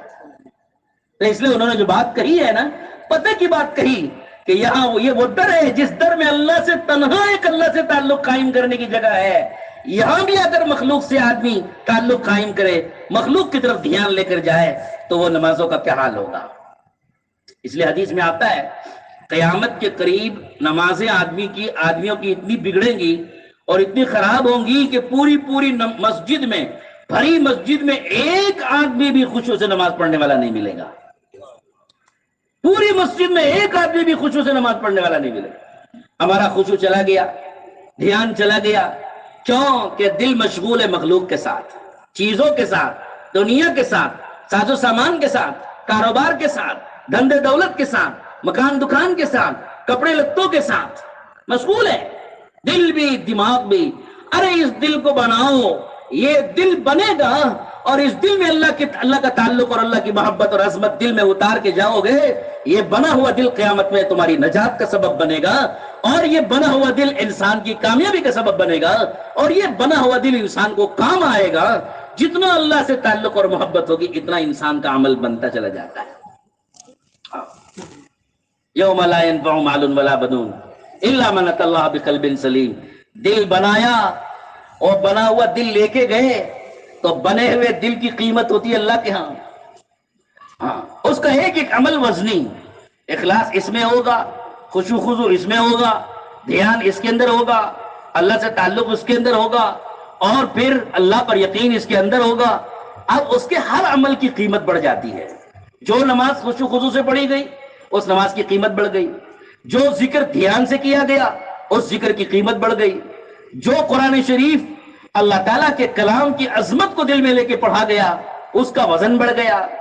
اور جہاں آدمی نے نیک اعمال اللہ کی محبت کی خاطر، اللہ کی اطاعت کی خاطر، اللہ کی رضا کی خاطر جہاں آدمی نے ایک عمل کیے اس کے ایک ایک عمل کا وزن بڑھ جائے گا۔ دعوت و تبلیغ کی اس محنت کا اصل مقصود یہی ہے کہ ہمارے دلوں پر محنت ہو، دلوں پر محنت۔ دل بنتا ہے ایمان سے، اس لیے ایمان کی بول، ایمان کی عظمت، ایمان کی قیمت اور ایمان کی اہمیت ہر گھر میں، ہر فرد میں، ہر گلی میں، ہر بازار میں، ہر کوچے میں ہمیں خوب بیان کرنی چاہیے۔ اللہ کی عظمت و بڑائی کو خوب بیان کرو، ہر جگہ پر بیان کرو، تاکہ دلوں سے مخلوق کی محبت اور عظمت نکل جائے اور ایک اللہ کی محبت اس دل میں آ جائے۔ کریں گے انشاءاللہ۔ ایک تو میرے بھائیوں اور دوستوں بزرگوں، ایک تو یہ ہے کہ آدمی سب سے پہلے دل بنانے کی محنت کرے، اور دوسرا یہ ہے کہ جیسے آدمی کا دل بنے تو دل کے بننے کے ساتھ ساتھ آدمی کا عمل بھی بننا چاہیے، عمل میں بھی سدھار آئے۔ جیسے نماز ہے تو نماز میں سدھار لاؤ، 5 نمازیں نہیں پڑھ رہے ہیں تو 5 نمازیں زندہ ہو، اور 5 نمازیں تو پڑھ رہے ہیں خشوع خضوع کے بغیر کر رہے ہیں تو پھر خشوع خضوع زندہ کیا جائے۔ اور اگر اسی طرح سے 5 نمازیں تو پڑھ رہے ہیں لیکن اہتمام نہیں ہے سنتوں کے ساتھ، جیسے نماز سے پہلے کی سنتیں ہیں، نماز کے بعد کی سنتیں ہیں، نوافل کا اہتمام ہے، تہجد کا اہتمام ہے، اور ایسے ہی اشراق ہے، چاشت اوابین ہے۔ نمازوں کی مقدار کو آدمی بڑھائے، نوافل اور سنتیں فرائض کی تکمیل کرتی ہیں۔ جہاں ہم نے نوافل کی مقدار بڑھائی اس سے فرائض کی تکمیل ہو جاتی ہے۔ فرض نمازوں میں جو کمی رہ جاتی ہے اللہ ان سنتوں اور نوافل کی برکت سے ان فرائض کی تکمیل فرما دیتے ہیں۔ تو اب آدمی اپنی نماز کو بنائے، نماز بنائے۔ نماز بنتی کس سے ہے؟ حضرت مولانا عمر صاحب پالنپوری رحمۃ اللہ علیہ کی باتیں یاد آ رہی ہیں۔ آپ نے فرمایا کہ نماز کو جاندار بنانے کے لیے 5 چیزوں کی ضرورت ہے۔ سب سے پہلے فرمایا کلمے والا یقین ہو، دوسرے فرمایا کہ فضائل والا شوق ہو، تیسرے فرمایا کہ مسائل والی شکل ہو، چوتھے فرمایا کہ اخلاص والی نیت ہو، اور 5ویں فرمایا اللہ والا دھیان ہو۔ جس نماز میں یہ 5 چیزیں زندہ ہوئی، کلمے والا یقین کا مطلب کیا ہے؟ آدمی نماز پڑھ رہا ہے، نماز پر اللہ کے وعدے ہیں، روزی کا وعدہ، قبر کے عذاب ہٹائے جانے کا وعدہ، پلسرات پر بجلی کی طرح پار کیے جانے کا وعدہ، اعمال نامہ دانے ہاتھ میں ملنے کا وعدہ، یہ وعدے اللہ کے ہیں۔ اس یقین کے ساتھ آدمی نماز پڑھے کہ میری اس نماز پر جو اللہ نے وعدے کیے وہ وعدے سچے ہیں، اور میری اس نماز پر اللہ پاک یہ وعدے پورے کریں گے۔ اللہ کے وعدے سچے ہوتے ہیں، بہلانے کے لیے نہیں ہوتے۔ اللہ پاک نے قرآن مجید میں اور حدیث پاک میں نبی کریم صلی اللہ علیہ وسلم نے اعمال پر وعدے کیے، نماز پر وعدے ہیں، ذکر پر وعدے ہیں، تلاوت پر وعدے ہیں، سارے وعدے ہیں، اور وعدے بھرے ہوئے ہیں قرآن و حدیث کے اندر۔ یہ وعدے سارے کے سارے سچے ہوتے ہیں۔ ان وعدوں میں کوئی ایک وعدہ بھی ایسا نہیں ہے کہ جس کو قیامت کے دن پورا نہیں کیا جائے گا، کوئی وعدہ جھوٹا نہیں ثابت ہوگا اللہ کا۔ اللہ کے سارے وعدے سچے۔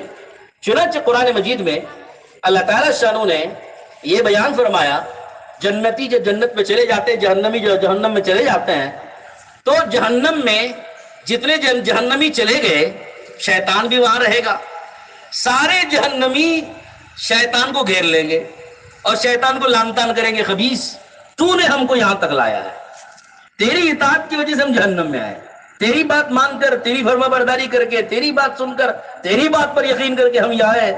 اور جیسے لوگ ہوتے نا لعن طعن کرنے والے عورتیں، جیسے ایسے انگلیاں توڑتی نا کہ ایسے تو گٹ جا، تو مر جا، تو اٹکٹا ہو جا، تو کیا ہو جا، اب جیسے لعن طعن کرنے کے طریقے ہوتے ہیں خوب لعن طعن کریں گے، اور بڑے تحمل سے شیطان سب کو سنے گا۔ ساری تقریر لوگوں کی لعن طعن سننے کے بعد شیطان کہتا ہے کہ مجھے تم ایک بات بتاؤ کہ جو مجھے ملامت کر رہے ہو کہ جہنم میں میری وجہ سے آئے، مجھے ایک بات بتاؤ، کیا میں نے دنیا میں تمہارے اوپر کوئی دباؤ ڈال کے گناہ کرایا؟ تمہارا ہاتھ پکڑا، تمہارا پیر پکڑا، تمہاری آنکھوں کو میں نے زبردستی گھمایا، تمہاری زبان کھینچ کھینچ کے میں نے بدگوئی، غیبت اور جھوٹ کہلوایا، تمہارے کانوں کو کھینچ کھینچ کے میں نے گانا سننے کے لیے کہا تھا، تمہارے دماغ پر میرا کوئی تسلط تھا کہ تم برائی سوچو، گناہ کی سوچو، حرکتیں کرو، ایسی ویسی حرکتیں کرو؟ تمہارے ہاتھ پیر پکڑ کے میں نے کرایا؟ ما کان علی علیکم من سلطان، میرا تو تمہارے اوپر کوئی زور زبردستی کا دباؤ کا معاملہ تھا نہیں، بس اتنا ہوا الا ان دعوتکم فاستجبتم لی، میں نے صرف دعوت دی، ادھر آؤ ادھر آؤ، یہ دیکھو یہ دیکھو، یہ کیا، یہ خوبصورت، وہ منظر دکھایا، یہ لڑکی دکھائی، وہ گانا سنایا، وہ گناہ کروایا، یہ نافرمانیاں کروائی، میں نے تو صرف دعوت دی، تم کو مائل کیا، فوٹو دکھائی، تصویریں دکھائی، ویڈیو دکھائی۔ جیسے آج کل ماشاءاللہ لوگوں کے ہاتھ میں تو موبائل ہے، کوئی گناہ کرو نہ کرو ماشاءاللہ ہر وقت 24 گھنٹے کا گناہ ہاتھ میں موجود ہے۔ ہاں 24 گھنٹے کا موبائل، ویڈیو اس میں آدمی دیکھے، فلمیں اس میں دیکھے، نامحرم کی تصویر اس میں دیکھے، اور پھر پتہ نہیں کیا کیا دیکھے۔ اللہ بہت حفاظت فرمائے، ہماری نوجوان نسل کی تباہی کا سب سے بہترین اور بدترین سامان ہاتھوں میں موجود ہے، اور ہم اپنے پیسے خرید کے، اپنے پیسے سے انٹرنیٹ ڈلوا کے کہتے ہیں اس کو کہ بھائی یہ مشغول رہو، تم ہمارے لیے درد سر نہیں بنو گے، وہ مشغول اس کو۔ اپنے پیسے سے اپنے بچوں سے ہم گناہ کروانے والے۔ مجھے ایک بات یاد آ گئی، قرآن مجید میں اللہ پاک نے فرمایا ان من ازواجکم و اولادکم عدوا لکم فاحذروہم، اللہ فرماتے کہ سنو، تمہاری بعض بیویاں، تمہاری بعض اولادیں تمہاری دشمن ہیں، ان سے بچ کے رہنا۔ اب سوال پیدا ہوتا ہے کہ صاحب بیوی بچے دشمن ہمارے کیسے ہو جاتے ہیں؟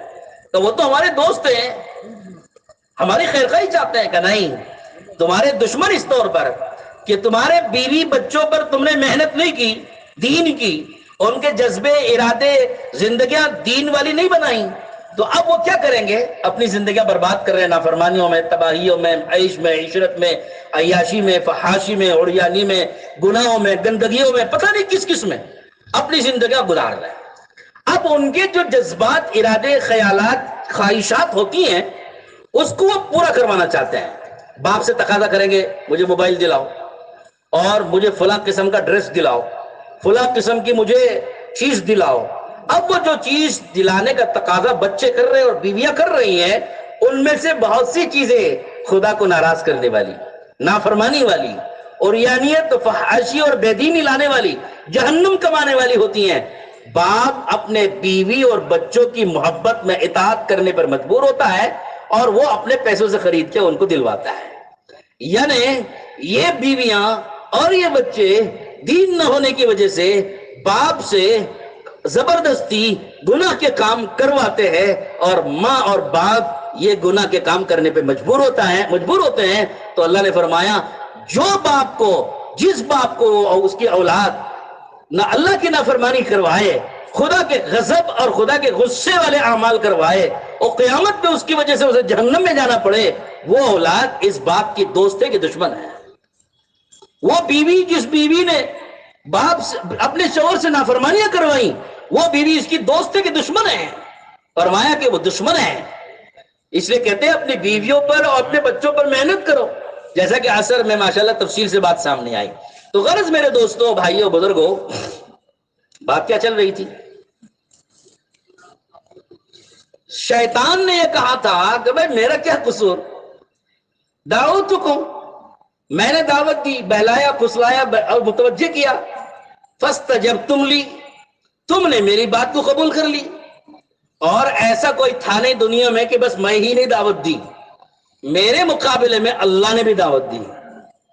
اللہ نے بھی تو دعوت دی دنیا میں، اللہ نے جنت کی طرف بلایا، اعمال کی طرف بلایا، کامیابی کی طرف بلایا۔ 5 وقت میں مؤذن کو لگا کے اذان کی آواز دے دے کے اللہ نے بلایا، حی علی الصلاۃ، حی علی الفلاح، آؤ نماز کے لیے، آؤ کامیابی کی طرف۔ 5 مرتبہ مؤذن کو مامور کر کے لگایا، تبلیغ والوں کو لگایا، نبیوں کو لگایا، صالحین کو لگایا، علماء کو لگایا۔ علماء ہیں، خطبہ ہیں، ائمہ ہیں، تعلیم گاہیں ہیں، مدرسے ہیں، مکتب ہیں، کتنی تربیت گاہیں، اور دعوت کے اور دین کے دینے کے اور بھلائی کی طرف انسانوں کو مائل کرنے کے کتنے اسباب اللہ نے پھیلا رکھے ہیں۔ یہ بھی تو دعوتیں موجود تھیں۔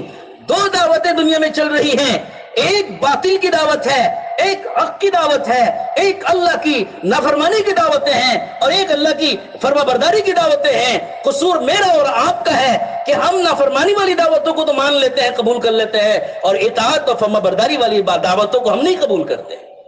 شیطان جہنم میں یہی کہے گا، میرا کوئی قصور نہیں ہے، الا ان دعوتکم فاستجبتم لی، اور اللہ نے بھی ان اللہ وعدکم وعد الحق ووعدتکم فاخلفتکم، اللہ نے وعدہ کیا تھا نیکی پہ چلو، اطاعت پہ چلو، فرما برداری پہ چلو، نمازیں پڑھو، روزے، زکوٰۃ، حج، جتنے احکامات ہیں ان احکامات کو بجا لاؤ، میرے وعدے ہیں تمہاری دنیا بھی بناؤں گا، تمہاری آخرت بھی بناؤں گا، تمہاری قبر بھی اچھی کروں گا، تمہارا حشر بھی اچھا کروں گا، اور تمہیں وہ انعامات سے نوازوں گا جن انعامات کو دنیا کی کوئی طاقت تمہیں دے نہیں سکتی ہے، اور ایسی انعامات سے نوازوں گا آنکھوں نے نہیں دیکھا ہوگا، کانوں نے نہیں سنا ہوگا، دل دماغ میں بھی اس کا خیال نہیں آیا ہوگا، ایسی میں نعمتیں تمہیں نوازوں گا۔ میرے وعدوں پر یقین کرو، میرے وعدوں پر بھروسہ کرو، میری اطاعت و برداری کرو۔ یہ باتیں اور یہ دعوت اللہ نے بھی خوب چلائی۔ تو شیطان کہتا ہے اللہ کے یہ سارے وعدے سچے تھے، میں نے وعدہ کیا تھا کہ یہ نافرمانیاں اور یہ حکمدولیاں اور یہ خواہشات، نمازوں کو چھوڑنا، نماز میں سستی کر، روزوں کی پرواہ مت کر، ارے قرآن کیا پڑھنا ہے، یہ موبائل دیکھ، اور یہ فلاں اور فلاں معصیتیں اور گناہ، نافرمانیاں، خلاف سنت زندگی، خلاف شریعت زندگی، معاملات برباد، معاشرت برباد، اخلاق برباد، عبادتیں برباد، عقیدے برباد، سب برباد کیا شیطان کی دعوت پہ۔ شیطان کہتا ہے میں نے ان سب کاموں کے کرنے پر تم کو وعدے کیے تھے، زندگی تمہاری چمکا دوں گا، تمہاری جو ہے بڑی ٹھاٹ سے زندگی گزرے گی، بڑی راحت و سکون دلواؤں گا، پتہ نہیں کیا کیا شیطان وعدے کرتا ہے۔ شیطان کہتا ہے میں نے سارے جھوٹے وعدے کیے تھے، میرے وعدے جھوٹے تھے، اللہ کے وعدے سچے تھے، تم نے میرے وعدوں کو سچا سمجھ لیا، خدا کے وعدوں پر یقین نہیں کیا، جھوٹا سمجھ لیا۔ قصور میرا کہ تمہارا؟ جہنم میں جہنمیوں کو شیطان یہ ساری تقریر کر کے پوچھتا ہے بتاؤ میرا قصور یا تمہارا قصور؟ میرا کبھی کی طرف سے کوئی زبردستی تھی نہیں، دعوت اللہ نے بھی چلائی، دعوت میں نے بھی چلائی، میری دعوت اور میرے وعدوں پر تم نے یقین، اور اللہ کی دعوت اور اللہ کے وعدوں پر تم نے یقین نہیں کیا، تم نے خود اپنے اختیار سے گناہ کیا، تم نے اپنے اختیار سے نافرمانی کی، اب یہاں جہنم میں آئے ہو تو میری زبردستی سے آئے کہ تمہاری اپنے عمل سے آئے؟ تو فلا تلومنی ولوموا انفسکم، شیطان کہتا ہے مجھے ملامت مت کرو، اپنے اوپر ملامت کرو، اپنے اوپر ملامت کرو۔ جس کو میں ذرا سا سیدھے سادے انداز میں کہوں تو یہ کہہ سکتا ہوں کہ میرے اوپر مت تھوکو، خود اپنے اوپر تھوک لو، کہ تم نے خود میرے جھوٹے وعدوں کو سچا مان کر تم یا جہنم میں اپنے اختیار سے آئے ہو، میرے زبردستی سے نہیں آئے ہو، تو مجھے کیا تھوک رہے ہو؟ اپنے منہ پر تھوک لو۔ اللہ پاک ہمیں سمجھ نصیب فرما دے۔ میرے بھائیوں بس اب بات آخری ہے، دنیا میں یہ دو دعوتیں اللہ چلا رہے ہیں، ایک حق کی دعوت اور ایک باطل کی دعوت۔ مجھے اور آپ کو طے کرنا ہے کہ ہم کس دعوت پر لبیک کہیں گے اور کس دعوت کو ہم چلائیں گے۔ آیا ہم حق کی دعوت کو لبیک کہہ کر کے دنیا میں حق کی دعوت پر جان و مال و صلاحیتیں لگائیں گے، اپنا علم، اپنی طاقت، اپنی قوت، اپنا دل، اپنا دماغ، اپنی صلاحیتیں، اپنے جذبات اس دعوت پر لگائیں گے جو دعوت حق کی دعوت ہے، کلمے کی دعوت ہے، اطاعت کی دعوت ہے، جنت کی دعوت ہے، نبیوں والے طریقوں کی دعوت ہے، حکموں والی زندگی کی دعوت ہے، ہم اس دعوت پر اپنی جانی مالی صلاحیتیں لگائیں گے، یا شیطان کی داعی بن کے، شیطان کے ایجنٹ بن کے، شیطان کے دعوت کا ساتھ دے کر، شیطان کے ہاتھ سے ہاتھ ملا کر شیطان جن دعوتوں کو دنیا میں پھیلا رہا ہے، وہ بے حیائی، وہ عیاشی، وہ بے پردگی، اور وہ بددینی، وہ بد اخلاقی، وہ بری معاشرت، وہ بدعقیدگی، وہ ایمان کا ضائع کرنا، اور وہ کفر، وہ شرک، اور وہ بدعات، وہ خرافات جو شیطان کی دعوت پر پھیلائے جا رہے ہیں، ہم اس کا ساتھ دیں گے، اس کا تعاون کریں گے، اس کو چندہ دیں گے، اور اس کی دعوت کا ہم دائی بنیں گے۔ مجھے اور آپ کو فیصلہ کرنا ہے۔ یہ اجتماع کہنے اور سننے اور مزیدار باتوں کو سنا کر صرف جذبات بنا کر بھیجنے کے لیے نہیں ہے، یہ اجتماع فیصلے لینے کے لیے ہے کہ مجھے اور آپ کو فیصلہ کرنا ہے کہ میں اور آپ اپنی زندگی کہاں لگائیں گے۔ یہ دو دعوتیں دنیا میں چل رہی ہیں، ایک حق کی دعوت، ایک باطل کی دعوت، ایک جنت کی دعوت، ایک جہنم کی دعوت، ایک حکموں کی دعوت، ایک خواہشات کی دعوت، یہ دو دعوتیں دنیا میں چل رہی ہیں۔ مجھے اور آپ کو فیصلہ لینا ہے کہ میری جان و مال، میرا وقت، میری صلاحیتیں کہاں لگنی ہیں۔ طے کرو آج ہم طے کریں اور اللہ سے نافرمانی، اللہ سے معافی مانگے۔ میرے رب، میں نے اپنی زندگی کا مقصد نہیں سمجھا، میں نے ان دو دعوتوں میں اس دعوت حق کی دعوت کو میں نے اہمیت نہیں دی، کوئی امپورٹنس نہیں دی، اس کو کوئی میں نے اہمیت نہیں دی، میری اس نافرمانی کو معاف کر دے۔ اب تک کی زندگی خواہشات میں گزر گئی، جی چاہی میں گزر گئی، منمانی میں گزر گئی، میری جان وہاں لگی، میرا مال وہاں لگا، میرے جذبات وہاں لگے، میری قوتیں وہاں لگی، میرا کارخانہ اسی پر، میری دولتیں اسی پر لگ گئیں۔ جو دعوتیں باطل کی دعوتیں تھیں اس پر میں لگا چکا، اور حق کی دعوت پر میں نے اپنے آپ کو کچھ نہیں لگایا، لہذا اس پر ندامت ہو، افسوس ہو، شرمندگی ہو، اور اللہ سے معافی مانگیں کہ اللہ ہم آئندہ توبہ کرتے ہیں کہ آج کے بعد ہم اپنی زندگی کا رخ تبدیل کریں گے، زندگی میں تبدیلی لاؤ۔ یہی بات شروع میں حدیث پاک میں حضور نے فرمائی تھی، اتق اللہ حیثما کنت واتبع السیئۃ الحسنۃ تمحوها۔ حضور نے فرمایا ہر برائی کے بعد بھلائی کرو۔ برائی کے بعد بھلائی کا مطلب علماء نے لکھا کہ جب گناہ ہو چکے، نافرمانیاں ہو گئی، غلطی ہو گئی، اس پر اللہ سے معافی مانگ کے اب نیکیوں میں اپنے کو لگاؤ، یعنی زندگی تبدیل کرو، زندگی تبدیل کرو۔ اب تک غلط زندگی گزار رہے تھے، اب زندگی صحیح کریں گے، اس کا نام ہے تبدیلی۔ دعوت کی اس محنت سے ایک تبدیلی میرے اندر، آپ کے اندر، ہمارے گھروبار کے اندر، کاروبار کے اندر، معاشرت کے اندر، اخلاقیات کے اندر، شادی بیاہ کے اندر، عورتوں کی زندگی میں، بچوں کی زندگی میں، گھریلو زندگی میں، اور معاشرتی جو سوشل لائف ہے، ایک پرسنل لائف ہوتی ہے، ایک فیملی لائف ہوتی ہے، ایک سوشل لائف ہوتی ہے، تینوں لائف میں انسان کو تبدیلی لانی ہے، اور وہ تبدیلی کدھر؟ خیر کی طرف، اللہ کی طرف کریں گے انشاءاللہ۔ بھائی نیت کریں گے۔ جب تک ہم یہ طے نہیں کرتے کہ مجھے اپنی زندگی کا رخ تبدیل کرنا ہے اور اپنی صلاحیتوں کے استعمال کی جگہ طے کرنا ہے کہ میں کہاں لگاؤں اپنے آپ، تب تک میرے بھائیوں اللہ کی طرف سے فیصلے بھی صحیح نہیں ہوتے۔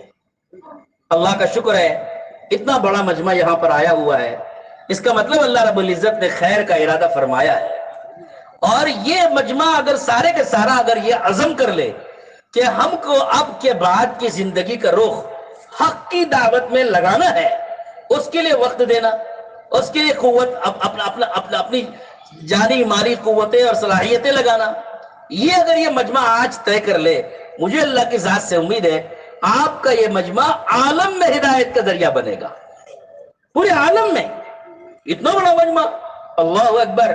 اگر یہ سارے کا سارا داعی بن جائے، حق کا داعی بن جائے، حق کی طرف بلانے والا ہو جائے، میں امید کرتا ہوں اور اللہ کے بھروسے میں بات کرتا ہوں کہ یہ سارے عالم میں ہدایت کا یہ ذریعہ اور سبب بن جائے گا، اور آپ کا آمبور اور آپ کا یہ علاقہ ملکوں میں جماعتیں اور ہندوستان کے صوبے میں جماعتیں لے کے چلنے والا بن جائے گا، مسجد ایسی آباد ہو جائے۔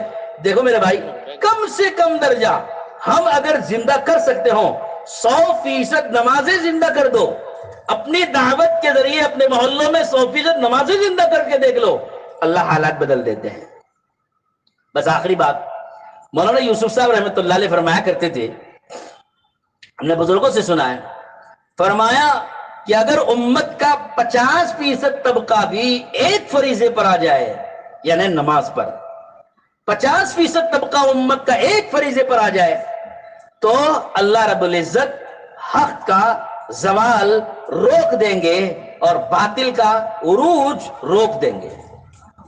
باطل جو اوپر کو جا رہا ہے ایسا جیسا کہ پوری دنیا پر چھا جائے گا، اور ہمارے دل بڑے گھبرائے ہوئے کہ ارے صاحب کیا کہنے، سب کچھ انہی کے ہاتھ میں، ملک ان کے ہاتھ میں، مال ان کے ہاتھ میں، اقتصادیات ان کے ہاتھ میں، تعلیمی نظام ان کے ہاتھ میں، سارے سسٹم، سارے نظام ان کے ہاتھ میں، گھبرا گئے ہم۔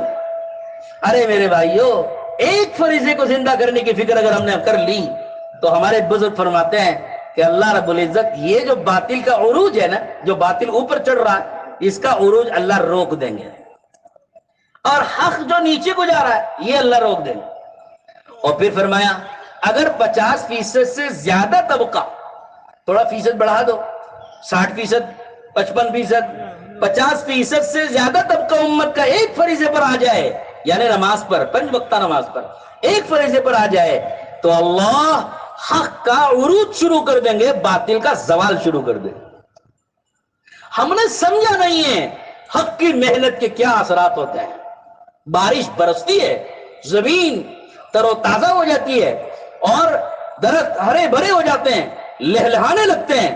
خدا پاک کی قسم، جس طرح بارش کے برسنے سے زمین تر و تازہ ہو جاتی ہے اور ساری زمین میں ایسی ہریالی اور سرسبزی آ جاتی ہے کہ آنکھیں، 4 آنکھیں چاہیے دیکھنے کو، میرے بھائیوں اسی طریقے سے آپ اور ہم حق کی دعوت کو زندہ کر کے دیکھیں، ہدایت کی محنت کو زندہ کر کے دیکھیں، گھر گھر، فرد فرد، گلی گلی، کوچہ کوچہ، بستی بستی، گاؤں کیا شہر، اور ہر کیا بڑا کیا چھوٹا، ہر ایک تک پہنچ کے حق کی محنت کو، ہدایت کی محنت کو گھر گھر زندہ کریں۔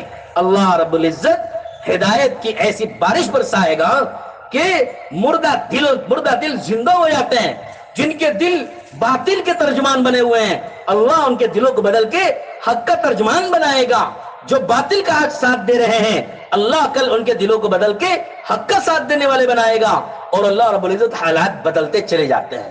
نا امید ہونے کی کوئی ضرورت نہیں ہے، مایوسی ختم کرو، حق کی دعوت اور ہدایت کی محنت کو زندہ کرو، پھر اللہ رب العزت ایسی ہدایت کی بارش برسائیں گے کہ سارے مردہ دل زندہ ہو جاتے ہیں اور باطل ختم ہو کے حق زندہ ہو جاتا ہے۔